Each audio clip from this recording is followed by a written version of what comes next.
Hi every one. നമ്മൾ ഇന്ന് discuss ചെയ്യുന്ന ടോപ്പിക്ക് കറണ്ട് അഫയർ പാർട്ടാണ്. കറണ്ട് അഫയർ പാർട്ടിലെ നാഷണൽ എഡ്യൂക്കേഷൻ പോളിസി, ദേശീയ വിദ്യാഭ്യാസ നയത്തെക്കുറിച്ചാണ്. 2020 കേന്ദ്ര മന്ത്രിസഭ പാസ്സാക്കിയ ഒരു നാഷണൽ എഡ്യൂക്കേഷൻ പോളിസി ഉണ്ട്. സാധാരണ കേസിൽ എഡ്യൂക്കേഷനുമായിട്ട് റിലേറ്റ് ചെയ്തിട്ടുള്ള എന്ത് അപ്ഡേറ്റ് വന്നാലും അത് കറണ്ട് അഫയർ പാർട്ടിൽ നമ്മുടെ ചോദ്യപേപ്പറിൽ കാണാൻ സാധിക്കും. അതുകൊണ്ട് ഈ ഒരു ടോപ്പിക്ക് നമ്മൾ സ്കിപ്പ് ചെയ്യാൻ പാടില്ല. വളരെ ഇമ്പോർട്ടൻ്റ് ആയിട്ടുള്ള ഒരു ടോപ്പിക്കാണ്. ഓക്കെ, അപ്പോൾ ക്ലാസ്സിലേക്ക് കിടക്കാം. ആദ്യമായിട്ട് നമ്മളിന്ന് നോക്കേണ്ട വ്യക്തി മൗലാന അബുൾ കലാം ആസാദിനെ പറ്റിയാണ്. മൗലാന അബുൾ കലാം ആസാദ് ആരായിരുന്നു? സ്വതന്ത്ര ഇന്ത്യയിലെ ആദ്യ വിദ്യാഭ്യാസ മന്ത്രിയായിരുന്നു മൗലാന അബുൾ കലാം ആസാദ്. ഓക്കെ, സ്വതന്ത്ര ഇന്ത്യയിലെ ആദ്യ വിദ്യാഭ്യാസ മന്ത്രി ആരായിരുന്നു? അതാണ് മൗലാന അബുൾ കലാം ആസാദ്. അദ്ദേഹത്തിൻ്റെ ജന്മദിനമാണ് നവംബർ 11. നവംബർ 11 മൗലാന അബുൾ കലാം ആസാദിൻ്റെ ജന്മദിനമാണ്. അത് എന്തായി ആചരിക്കുന്നു? ദേശീയ വിദ്യാഭ്യാസ ദിനമായി ആചരിക്കുന്നു. ദേശീയ വിദ്യാഭ്യാസ ദിനമായി ആചരിക്കുന്നു. വളരെ ഇമ്പോർട്ടൻ്റ് ആയിട്ടുള്ള 2 ക്വസ്റ്റ്യൻ ആണ്. PSC ഒരുപാട് തവണ ചോദിച്ച ചോദ്യമാണ്. ഓക്കെ, സ്വതന്ത്ര ഇന്ത്യയിലെ ആദ്യ വിദ്യാഭ്യാസ മന്ത്രി ആരായിരുന്നു? അത് മൗലാന അബുൾ കലാം ആസാദ്. അദ്ദേഹത്തിൻ്റെ ജന്മദിനമാണ് നവംബർ 11. അത് ദേശീയ വിദ്യാഭ്യാസ ദിനമായി ആചരിക്കുന്നു. ഇങ്ങനെയും ചോദിച്ചിട്ടുണ്ട്, ദേശീയ വിദ്യാഭ്യാസ ദിനമായി ആചരിക്കുന്നത് ആരുടെ ജന്മദിനമാണ്? മൗലാന അബുൾ കലാം ആസാദിൻ്റെ ജന്മദിനമാണ്. ഓക്കെ, ഇമ്പോർട്ടൻ്റ് ആണ് 2 ക്വസ്റ്റ്യൻ. ഓക്കെ, ഇനി ഇന്ത്യയിൽ ഇതുവരെ എത്ര ദേശീയ വിദ്യാഭ്യാസ നയങ്ങൾ അംഗീകരിച്ചിട്ടുണ്ട് അല്ലെങ്കിൽ പ്രാബല്യത്തിൽ വന്നിട്ടുണ്ട്? അത് 3 എന്നാണ് ഉത്തരം. ഓക്കെ, അപ്പോൾ ഇന്ത്യയിൽ ഇതുവരെ 3 ദേശീയ വിദ്യാഭ്യാസ നയങ്ങളാണ് അംഗീകരിച്ചിട്ടുള്ളത്. ഓക്കെ, ആദ്യമായിട്ട് ഇന്ത്യയിൽ ഒരു വിദ്യാഭ്യാസ നയം വന്നത് 1968 ഇന്ത്യയിൽ ആദ്യമായിട്ട് ഒരു വിദ്യാഭ്യാസ നയം നിലവിൽ വരുന്നത് എന്നാണ്? 1968 അന്ന് ഇന്ത്യയുടെ പ്രധാനമന്ത്രി ആരായിരുന്നു? അത് ഇന്ദിരാഗാന്ധി ആയിരുന്നു. ഓക്കെ, ഇനി രണ്ടാമതായിട്ട് ഇന്ത്യയിൽ ഒരു വിദ്യാഭ്യാസ നയം വന്നത് എന്നാണ്? അത് 1986 അന്ന് ഇന്ത്യയുടെ പ്രധാനമന്ത്രി ആരായിരുന്നു? അത് രാജീവ് ഗാന്ധി ആയിരുന്നു. ഈ നയം 1992 നരസിംഹറാവു ഗവൺമെൻറ് എന്ത് ചെയ്തിട്ടുണ്ട്? ഒന്ന് മോഡിഫൈ ചെയ്തിട്ടുണ്ട്. ഓക്കെ, 1986 ഇന്ത്യയിൽ രണ്ടാമത് വിദ്യാഭ്യാസ നയം നിലവിൽ വരുന്നത്. അന്ന് ഇന്ത്യയുടെ പ്രധാനമന്ത്രി ആരായിരുന്നു? രാജീവ് ഗാന്ധി ആയിരുന്നു. 1992 ഈ വിദ്യാഭ്യാസ നയം നരസിംഹറാവു ഗവൺമെൻറ് മോഡിഫൈ ചെയ്തിട്ടുണ്ട്. ഓക്കെ, പിന്നീട് ഒരു വിദ്യാഭ്യാസ നയം വരുന്നതാണ് 2020 ഇപ്പോൾ നിലവിൽ വന്ന വിദ്യാഭ്യാസ നയം. അതാണ് 3ാമത്തെ വിദ്യാഭ്യാസ നയം, നാഷണൽ എഡ്യൂക്കേഷൻ പോളിസി 2020. ഈ സമയത്ത് ഇന്ത്യയുടെ പ്രധാനമന്ത്രി ആരാണ്? അത് നരേന്ദ്ര മോദിജിയാണ്. ഓക്കെ, അപ്പോൾ 3 കാര്യങ്ങളാണ് പറഞ്ഞത്. ഇന്ത്യയിൽ എത്ര വിദ്യാഭ്യാസ നയങ്ങൾ അംഗീകരിച്ചിട്ടുണ്ട് അല്ലെങ്കിൽ നിലവിൽ വന്നിട്ടുണ്ട്? 3 ആദ്യമായിട്ട് വന്നത് 1968 ഇന്ദിരാഗാന്ധി ആയിരുന്നു ആ സമയത്ത് പ്രധാനമന്ത്രി. രണ്ടാമത്തെ വിദ്യാഭ്യാസ നയമാണ് 1986 വന്നത്. അന്ന് രാജീവ് ഗാന്ധി ആയിരുന്നു ഇന്ത്യയുടെ പ്രധാനമന്ത്രി. 1992 നരസിംഹറാവു ഗവൺമെൻറ് ഇത് മോഡിഫൈ ചെയ്തിട്ടുണ്ട്. ഈ വിദ്യാഭ്യാസ നയം ഒന്ന് മോഡിഫൈ ചെയ്തിട്ടുണ്ട്. ഇനി അടുത്ത 3ാമത്തെ വിദ്യാഭ്യാസ നയമാണ് ഇപ്പോൾ റീസെൻ്റ് ആയിട്ട് വന്നത്. അത് 2020 നിലവിൽ വന്ന നാഷണൽ എഡ്യൂക്കേഷൻ പോളിസി. ഓക്കെ, ആരായിരുന്നു ആ സമയത്ത് ഇന്ത്യയുടെ പ്രധാനമന്ത്രി? ഇപ്പോൾ ഇന്ത്യയുടെ പ്രധാനമന്ത്രി ആരാണ്? അത് നരേന്ദ്രമോദിയാണ്. ഓക്കെ, ഇനി ഇമ്പോർട്ടൻ്റ് ആയിട്ടുള്ള ഫാക്ട്, ഈ 2020 വിദ്യാഭ്യാസ നയത്തിലേക്ക് എത്തുന്നതിന് മുമ്പായിട്ട് നമുക്ക് ഒരു ഇമ്പോർട്ടൻ്റ് ഫാക്ട് കൂടെ അറിഞ്ഞിരിക്കണം. അതായത് 2015 ഒരു പുത്തൻ വിദ്യാഭ്യാസ നയം എന്ന ആശയം, അതായത് 2014 BJPയുടെ പ്രകടന പത്രികയിൽ പറഞ്ഞിട്ടുള്ള ഒരു ആശയമായിരുന്നു പുത്തൻ വിദ്യാഭ്യാസ നയം. ഓക്കെ, അപ്പോൾ 2015 ഈ പുത്തൻ വിദ്യാഭ്യാസ നയം ഇംപ്ലിമെൻ്റ് ചെയ്യണം എന്ന ആശയത്തോടു കൂടി ഒരു കമ്മിറ്റി കേന്ദ്ര മാനവ വിഭവശേഷി വകുപ്പ്, ഹ്യൂമൻ റിസോഴ്സ് വകുപ്പ് രൂപീകരിച്ചിരുന്നു. ആ കമ്മിറ്റിയുടെ തലവനായിരുന്നു TSR സുബ്രഹ്മണ്യൻ. ഓക്കെ, അപ്പോൾ 2015 ഒരു പുത്തൻ വിദ്യാഭ്യാസ നയം വേണം എന്നുള്ള ആവശ്യത്തോടു കൂടി ഒരു കമ്മിറ്റി രൂപീകരിച്ചിരുന്നു. കേന്ദ്ര മാനവ വിഭവശേഷി വകുപ്പാണ് ഇത് ഓർഗനൈസ് ചെയ്തത്. ആ കമ്മിറ്റിയുടെ ഹെഡ് ആരാണെന്ന് ചോദിച്ചാൽ അത് TSR സുബ്രഹ്മണ്യനാണ്. ഇദ്ദേഹം 2016 ഇതിൻ്റെ റിപ്പോർട്ടും സമർപ്പിച്ചിട്ടുണ്ട്. ഓക്കെ, ഇനി ഇമ്പോർട്ടൻറ്റ് ഫാക്ട് എന്താണെന്ന് വെച്ചാൽ, ഇപ്പം അധ്യാപക നിയമനത്തിന് ടീച്ചേഴ്സിൻ്റെ പോസ്റ്റിങ്ങിന് നിർബന്ധമാക്കിയിട്ടുണ്ട് എന്താ? ടെറ്റ് പാസ്സാവണം എന്ന് പറഞ്ഞിട്ടുണ്ട് അല്ലേ? ടീച്ചർ എൻട്രൻസ് ടെസ്റ്റ് പാസ്സാവണം. ഓക്കെ, ഇത് നിർബന്ധമായിട്ടും പാസ്സാകണം എന്ന് ശുപാർശ ചെയ്ത കമ്മിറ്റി ഏത്? അധ്യാപക നിയമനത്തിന് ടീച്ചർ എൻട്രൻസ് ടെസ്റ്റ് ടെറ്റ് പാസ്സായിരിക്കണം എന്ന് നിർബന്ധമായും പാസ്സായിരിക്കണം എന്ന് ശുപാർശ ചെയ്ത കമ്മിറ്റി അതാണ് TSR സുബ്രഹ്മണ്യൻ കമ്മിറ്റി. ഓക്കെ, അപ്പോൾ 2015 പുത്തൻ വിദ്യാഭ്യാസ നയം എന്ന ആശയവുമായിട്ട് കേന്ദ്ര മാനവ വിഭവശേഷി വകുപ്പ് ഒരു കമ്മിറ്റി രൂപീകരിച്ചു. അതിന്റെ തലവനാണ് TSR സുബ്രഹ്മണ്യൻ. അദ്ദേഹത്തിന്റെ ശുപാർശയിൽ വരുന്ന ഒരു ഇമ്പോർട്ടൻറ്റ് ഫാക്റ്റ് ആണ് എന്ത്? അധ്യാപക നിയമനത്തിന് ടെറ്റ് പാസ്സായിരിക്കണം, ടീച്ചർ എൻട്രൻസ് ടെസ്റ്റ് പാസ്സായിരിക്കണം എന്ന് ശുപാർശ, നിർബന്ധമായും പാസ്സായിരിക്കണം എന്ന് ശുപാർശ നൽകിയ കമ്മീഷൻ ഏതാണ്? അത് TSR സുബ്രഹ്മണ്യൻ കമ്മിറ്റിയുടെ ശുപാർശയാണ്. ഇമ്പോർട്ടൻ്റ് ആണ്. ഇപ്രാവശ്യം LP-UP എക്സാമിനൊക്കെ ഈ ക്വസ്റ്റ്യൻ വന്ന് കയറാൻ സാധ്യതയുണ്ട്, നോക്കിക്കോണം. ഓക്കെ, അടുത്തത് 2017 ജൂണിൽ, ഇതിനുശേഷം 2017 ജൂണിൽ ഈ നാഷണൽ എഡ്യൂക്കേഷൻ പോളിസിയുടെ ഒരു ഡ്രാഫ്റ്റ് ഉണ്ടാക്കാനായിട്ട് വീണ്ടും ഒരു കമ്മിറ്റി രൂപീകരിച്ചു. അതൊരു 9 അംഗ കമ്മിറ്റിയാണ്. അതിന്റെ തലവനാണ് doctor K Kasturi Rangan. Okay, അതായത് 2016 ഒരു റിപ്പോർട്ട് TSR സുബ്രഹ്മണ്യൻ കമ്മിറ്റി സമർപ്പിച്ചു. അതിനുശേഷം 2017 ജൂണിൽ ഒരു ഡ്രാഫ്റ്റ് ഫോം ചെയ്യാനായിട്ട് ഒരു കമ്മിറ്റി രൂപീകരിച്ചു. അതൊരു 9 അംഗ കമ്മിറ്റിയാണ്. അതിന്റെ തലവനാണ് doctor K Kasturi Rangan.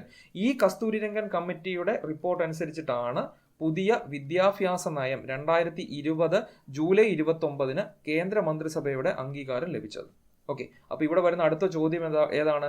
2020 July 29 നിലവിൽ വന്ന പുതിയ വിദ്യാഭ്യാസ നയം, ന്യൂ നാഷണൽ എഡ്യൂക്കേഷൻ പോളിസി 2020, അതിന്റെ ഡ്രാഫ്റ്റ് തയ്യാറാക്കിയ കമ്മിറ്റിയുടെ ഹെഡ് അല്ലെങ്കിൽ ചെയർമാൻ ആരാണ്? അത് ഡോക്ടർ കെ കസ്തൂരി രംഗൻ ആണ്. ഓക്കെ, ഇമ്പോർട്ടൻ്റ് ഫാക്റ്റുകളാണ് ഈ പറഞ്ഞത്. അത്രയും ഒന്നും നമ്മൾ വിട്ടുപഠിക്കരുത്. ഇതെല്ലാം ഓർത്തിരിക്കണം. എങ്ങനെ വേണമെങ്കിലും ക്വസ്റ്റ്യൻസ് നമുക്ക് ഈ ഒരു ഏരിയയിൽ നിന്ന് വരാം.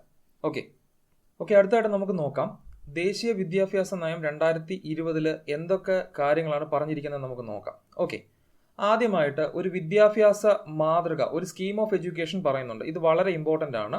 2020 ദേശീയ വിദ്യാഭ്യാസ നയം പറയുന്ന സ്കീം ഓഫ് എഡ്യൂക്കേഷൻ ആണ് 5+3+3+4 സ്കീം ഓഫ് എഡ്യൂക്കേഷൻ. വളരെ ഇമ്പോർട്ടൻ്റ് ആണ്.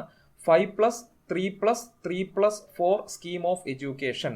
ഓക്കെ, 4 സ്റ്റേജിൽ കൊടുക്കുന്ന എഡ്യൂക്കേഷനെ പറ്റിയാണ് 2020 ദേശീയ വിദ്യാഭ്യാസ നയം പറയുന്നത്. ഇതിനു മുമ്പുള്ള സ്കീം ഓഫ് എഡ്യൂക്കേഷൻ ആയിരുന്നു ഏത്? 10+2+3 സ്കീം ഓഫ് എഡ്യൂക്കേഷൻ. ഓക്കെ, ഈ സ്കീം ഓഫ് എഡ്യൂക്കേഷൻ ശുപാർശ ചെയ്ത കമ്മീഷൻ ഏതായിരുന്നു? അത് ഡോക്ടർ DS കോത്താരി കമ്മീഷനാണ്. ഓർത്തിരിക്കുക, doctor DS Kothari commission. Okay, അപ്പോൾ പുതിയ വിദ്യാഭ്യാസ മാതൃക പറയുന്നത് 5+3+3+4 സ്കീം ഓഫ് എഡ്യൂക്കേഷൻ ആണ്. ഇതിന്റെ ഡ്രാഫ്റ്റ് തയ്യാറാക്കിയ കമ്മിറ്റിയുടെ തലവൻ ഡോക്ടർ കെ കസ്തൂരി രംഗൻ. ഇനി ഇതും പ്രകാരം ആദ്യ സ്റ്റേജാണ് ഫൗണ്ടേഷൻ സ്റ്റേജ് എന്ന് പറയുന്നത്. അതായത് 3 വയസ്സ് മുതൽ 8 വയസ്സ് വരെയുള്ള വിദ്യാഭ്യാസമാണ് ഫൗണ്ടേഷൻ സ്റ്റേജ് കൊണ്ട് ഉദ്ദേശിക്കുന്നത്. ഇതിൽ പ്രീ സ്കൂളും ക്ലാസ് 1, 2 ഉൾപ്പെടെയുള്ള 5 വർഷമാണ് ഫൗണ്ടേഷൻ സ്റ്റേജ് എന്ന് പറയുന്നത്. നമ്മളൊക്കെ പഠിക്കുന്ന സമയത്ത് കുട്ടികളെ ഡയറക്റ്റ് 1-ാം ക്ലാസ്സിൽ കൊണ്ടിരുത്തായിരുന്നു, അല്ലെ? 6 വയസ്സാകുമ്പം നമുക്ക് 1-ാം സ്റ്റാൻഡേർഡിൽ കൊണ്ടിരുത്താം. പക്ഷെ പുതിയ എഡ്യൂക്കേഷൻ സിസ്റ്റം പറയുന്നത് ആദ്യമേ എന്ത് വേണം? ഒരു ഫൗണ്ടേഷൻ സ്റ്റേജ് വേണം. ഓക്കെ, അതേപോലെ രണ്ടാമത്തെ സ്റ്റേജ് എന്ന് പറയുന്നത് പ്രിപ്പറേറ്ററി സ്റ്റേജ്.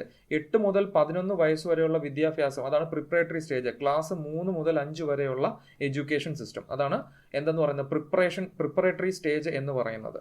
ഓക്കെ, അപ്പോൾ ഇതുവരെ ഫൗണ്ടേഷൻ സ്റ്റേജ് തൊട്ട് പ്രിപ്പറേറ്ററി സ്റ്റേജ് വരെ 5-ാം ക്ലാസ് വരെ പഠനം എങ്ങനെയായിരിക്കണം? മാതൃഭാഷയിലായിരിക്കണം. എഡ്യൂക്കേഷൻ പോളിസിയുടെ ഇമ്പോർട്ടൻറ്റ് ഫാക്റ്റാണ്. മാതൃഭാഷയിലായിരിക്കണം പഠനം എന്നുള്ളത്. 5 വരെ പഠനം എങ്ങനെയാണ്? ക്ലാസ് 5 വരെയുള്ള പഠനം മാതൃഭാഷയിലായിരിക്കണം. അങ്ങനെ മാതൃഭാഷയിലായാൽ കുട്ടികൾക്ക് വളരെ എളുപ്പത്തിൽ കാര്യങ്ങൾ പഠിച്ചെടുക്കാൻ സാധിക്കും. പുറം രാജ്യങ്ങളിലൊക്കെ ഇങ്ങനെയാണ്. അതുകൊണ്ടാണ് ഇങ്ങനെ ഒരു നയം കൊണ്ടുവന്നത്.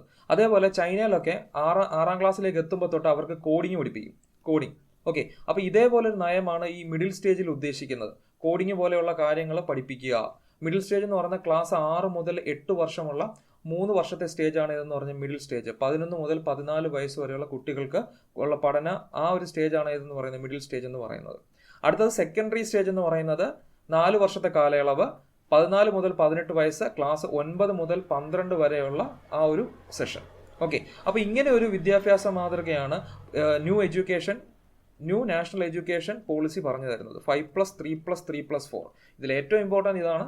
ഇങ്ങനെ ഒരു എഡ്യൂക്കേഷൻ സിസ്റ്റത്തെ പറ്റിയാണ്. പുതിയ സ്കീം ഏതാണെന്നുള്ളതായിരിക്കും ചോദ്യം. അതിൻ്റെ ഡ്രാഫ്റ്റ് കമ്മിറ്റിയുടെ തലവനെ ഓർത്തിരിക്കുക, പഴയ സ്കീം ഓർത്തിരിക്കുക, അതിൻ്റെ തലവനെ ഓർത്തിരിക്കുക. ജസ്റ്റ് ഇതൊന്ന് അറിഞ്ഞിരിക്കുക. ഇനി 2 ഇമ്പോർട്ടൻറ്റ് ഫാക്റ്റ് ഉണ്ട്. ആദ്യമായിട്ട് മാനവ വിഭവശേഷി മന്ത്രാലയം, ഹ്യൂമൻ റിസോഴ്സ് എന്ന് പറഞ്ഞ ആ ഒരു മിനിസ്ട്രി, അതിന്റെ പേര് ഇപ്പം മാറി മിനിസ്ട്രി ഓഫ് എഡ്യൂക്കേഷൻ എന്നുമായിട്ടുണ്ട്, വിദ്യാഭ്യാസ മന്ത്രാലയം എന്ന് മാറ്റിയിട്ടുണ്ട്. ഓക്കെ, അതേപോലെ ഉന്നത വിദ്യാഭ്യാസ മേഖലയെ നിയന്ത്രിക്കാനായിട്ട് മെഡിക്കൽ നിയമം, അതായത് മെഡിക്കൽ ഫീൽഡും അതേപോലെ ലോ, ഈ രണ്ട് ഹയർ എഡ്യൂക്കേഷൻ ഡിപ്പാർട്ട്മെന്റ് ഒഴിച്ചിട്ട് ബാക്കിയുള്ള ഉന്നത വിദ്യാഭ്യാസ മേഖലയെ നിയന്ത്രിക്കാനായിട്ട് ഒരു സ്ഥാപനം തന്നെ രൂപീകരിച്ചു. അതാണ് higher education commission of India. വളരെ ഇമ്പോർട്ടൻ്റ് ആയിട്ടുള്ള രണ്ട് ഫാക്റ്റാണ്. അതായത് ഇനി മുതൽ മാനവ വിഭവശേഷി മന്ത്രാലയത്തിന്റെ പുതിയ പേര് എന്തെന്ന് ചോദിച്ചാൽ അത് വിദ്യാഭ്യാസ മന്ത്രാലയമാണ്, മിനിസ്ട്രി ഓഫ് എഡ്യൂക്കേഷൻ എന്നാണ്. അതേപോലെ ഉന്നത വിദ്യാഭ്യാസ മേഖലയെ നിയന്ത്രിക്കാനായിട്ട് ഒരു higher education commission of India എന്ന് പറഞ്ഞ ഒരു സ്ഥാപനം, HECI, higher education commission of India എന്നൊരു സ്ഥാപനം കൂടെ രൂപീകരിച്ചിട്ടുണ്ട്. ഓക്കെ, അപ്പോൾ ഇവിടെ മെഡിസിൻ ഫീൽഡും അതേപോലെ ലോ, നിയമം, ഈ രണ്ട് ഏരിയാസ് ഒഴിവാക്കിയിട്ടുണ്ട്. ഇനി അടുത്ത ഇമ്പോർട്ടൻ്റ് ആയിട്ടുള്ള കാര്യമാണ്, ഇത്തരത്തിലൊരു മോഡിഫിക്കേഷൻ വരുമ്പം ഓരോ സ്കൂൾ ബോർഡ്സും അവരവരുടേതായ ഡിഫറെൻറ്റ് രീതിയിലായിരിക്കും കുട്ടികളെ എന്ത് ചെയ്യുന്നത്, അസസ് ചെയ്യുന്നത്, കുട്ടികളുടെ പെർഫോമൻസ് അസസ് ചെയ്യുന്നതൊക്കെ ചെയ്യുന്നത്. അപ്പോൾ അത് ഒഴിവാക്കാനായിട്ട് കുട്ടികളുടെ അസസ്മെൻറ്റും ഇവാലുവേഷനും ഓരോ സ്കൂൾ ബോർഡ്സും ഒരു പ്രോപ്പറായിട്ട് ചെയ്യുന്നതിനായിട്ട് ഒരു നാഷണൽ അസസ്മെൻറ്റ് സെൻറ്റർ രൂപീകരിക്കുന്നുണ്ട്. അതാണ് പരാഖ്, PARAKH. വളരെ ഇമ്പോർട്ടൻ്റ് ആണ് പരാഖിനെ പറ്റി. ഓക്കെ, പരാഖ് എന്ന് പറഞ്ഞാൽ എന്താണ്? കുട്ടികളെ അസസ് ചെയ്യാനായിട്ട്, അതേപോലെ ഓരോ റെക്കഗ്നൈസ്ഡ് ചെയ്ത സ്കൂൾ ബോർഡുകളും അവർ കുട്ടികളുടെ ഇവാലുവേഷനും അസസ്മെൻറ്റും നടത്താനായിട്ടുള്ള ഒരു കോമൺ ആയിട്ടുള്ള ദേശീയ തലത്തിലുള്ള ഒരു അസസ്മെന്റ് സെന്റർ ആണ് എന്തെന്ന് പറയുന്നത്, പരാഖ് എന്ന് പറയുന്നത്. അപ്പോൾ ഇവർ കുറേ റിവ്യൂ കുറേ കാര്യങ്ങൾ സെറ്റ് ചെയ്ത് വെക്കും, കുറേ നോംസ് സെറ്റ് ചെയ്ത് വെക്കും. അതനുസരിച്ചിട്ടായിരിക്കണം എന്ത് പറയേണ്ടത്, അസസ്മെന്റ് നടക്കേണ്ടത്. എന്താണ് പരാഖ് എന്ന് ചോദിച്ചാൽ performance assessment review and analysis of knowledge four holistic development. നമുക്ക് എക്സ്പാൻഷൻ ഒന്നും വേണ്ട.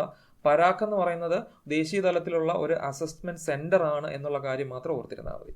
അതേപോലെ ടീച്ചേഴ്സിന് വേണ്ടിയിട്ട്, അധ്യാപകരുടെ ഉന്നമനത്തിനായിട്ട്, അതായത് അധ്യാപകരുടെ ക്വാളിറ്റി ഇംപ്രൂവ് ചെയ്യുന്നതിന് വേണ്ടിയിട്ട് കുറച്ച് സ്റ്റാൻഡേർഡ്സ് രൂപീകരിക്കുന്നുണ്ട്. അതാണ് NPST എന്ന് പറയുന്നത്, national professional standards four teachers. അതാണ് NPST. വളരെ ഇമ്പോർട്ടൻ്റ് ആണ് NPST.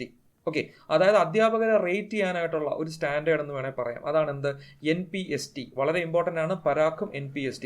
അതേപോലെ ഈ സ്റ്റാൻഡേർഡിൻ്റെ അടിസ്ഥാനത്തിൽ കുറേ ചേഞ്ചസ് പറയുന്നുണ്ട്. അതായത് 2030 കൂടി നമ്മുടെ ടീച്ചേഴ്സിൻ്റെ ക്വാളിഫിക്കേഷൻ എന്ന് പറയുന്നത് 4 വർഷത്തെ ഇൻ്റഗ്രേറ്റഡ് BEd ഡിഗ്രി ആണ് എന്നൊക്കെ പറയുന്നുണ്ട്. BEd കോഴ്സ് ആണ് എന്നൊക്കെയാണ് പറയുന്നത്. 4 ഇയർ ഇൻ്റഗ്രേറ്റഡ് BEd കോഴ്സ് ആയിരിക്കണം. അത് 2030 ഇംപ്ലിമെന്റ് ചെയ്യും എന്നൊക്കെയാണ് പറഞ്ഞിരിക്കുന്നത്. അപ്പോൾ ഇത്രയും കാര്യങ്ങൾ ജസ്റ്റ് ഒന്ന് ഓർത്തിരിക്കുക. ഏറ്റവും ഇമ്പോർട്ടൻ്റ് ആയിട്ട് വിദ്യാഭ്യാസ മാതൃക, ദേശീയ വിദ്യാഭ്യാസ നയം 2020 അനുസരിച്ചിട്ടുള്ള പുതിയ സ്കീം ഓഫ് എഡ്യൂക്കേഷൻ ആണ് 5+3+3+4.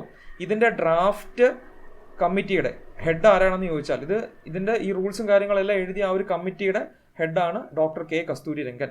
ഇതിന് മുമ്പുണ്ടായിരുന്ന സ്കീം ഓഫ് എഡ്യൂക്കേഷൻ ആണ് 10+2+3. ഇതിന്റെ ഹെഡ് ആരായിരുന്നു? ഇത് ശുപാർശ ചെയ്ത കമ്മീഷനാണ് ഡോക്ടർ DS കോത്താരി കമ്മീഷൻ. വളരെ ഇമ്പോർട്ടൻ്റ് ആണ്.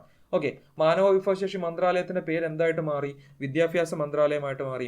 മിനിസ്ട്രി ഓഫ് എഡ്യൂക്കേഷൻ എന്നുള്ള പേരായിട്ട് മാറി. ഉന്നത വിദ്യാഭ്യാസ മേഖലയെ നിയന്ത്രിക്കാനായിട്ട് higher education commission of India എന്നൊരു സ്ഥാപനം രൂപീകരിക്കുന്നു.